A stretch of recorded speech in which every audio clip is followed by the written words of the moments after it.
जय श्री कृष्ण मित्रों। आप देख रहे होंगे आज मेरा सिर भी मुड़ा हुआ है और मेरा दाढ़ी मूछें भी पूरी मुड़ी हुई हैं। तो इसका कारण ये है कि जो मेरे कज़न हैं उनकी वाइफ़ जो मेरी भाभी लगती हैं, उनका देहांत हुआ है। और उनकी इस डेथ से, उनकी इस मौत से मुझे एक बहुत बड़ा सबक मिला है। और उनकी मौत मैंने देखा उनकी मौत को कि उनकी मौत किस तरह से हुई है। और मेरे को यहाँ पर बापूजी की एक बात याद आई है कि कर्म करते हुए सावधान रहें।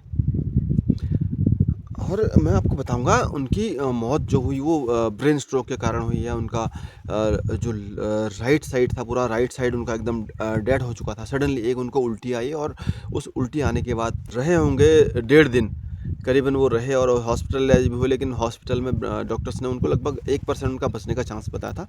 तो अंततः उनका बसंत पंचमी के दिन देहांत हो गया है। जब उनकी उल्टी हुई और उसके बाद से लेके उनकी मौत तक के बीच में कई बार उनसे मैंने बात करने की कोशिश, लेकिन वो बोलने की स्थिति में बिल्कुल भी नहीं थे।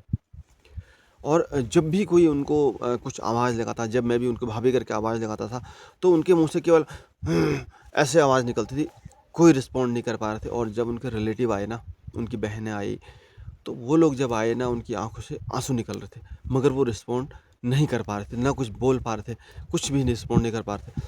तो यहाँ पर जो उनकी स्थिति थी ना, उस समय देख के मेरे को बहुत अ, अंदर से महसूस हुआ कि जब ऐसी स्थिति किसी इंसान के साथ होती है और जब मरते समय इंसान के अंदर कितनी भावनाएँ होती हैं, कितनी बातें उसने बोलनी होती हैं,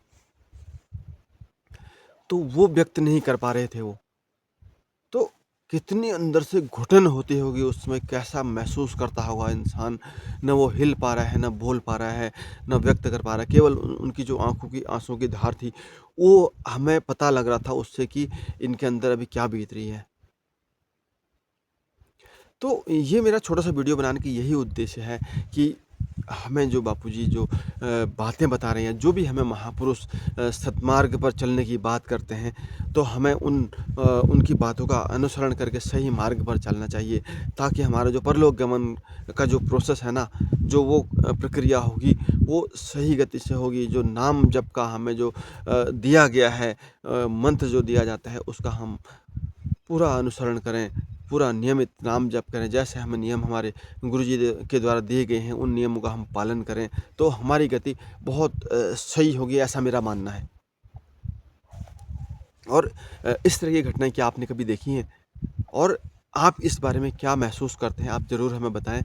और अगर ये वीडियो आपको पसंद आए तो इसको लाइक करें, कमेंट करें और इसको शेयर करें, और चैनल पर नए हैं तो चैनल को सब्सक्राइब करें। जय श्री कृष्ण।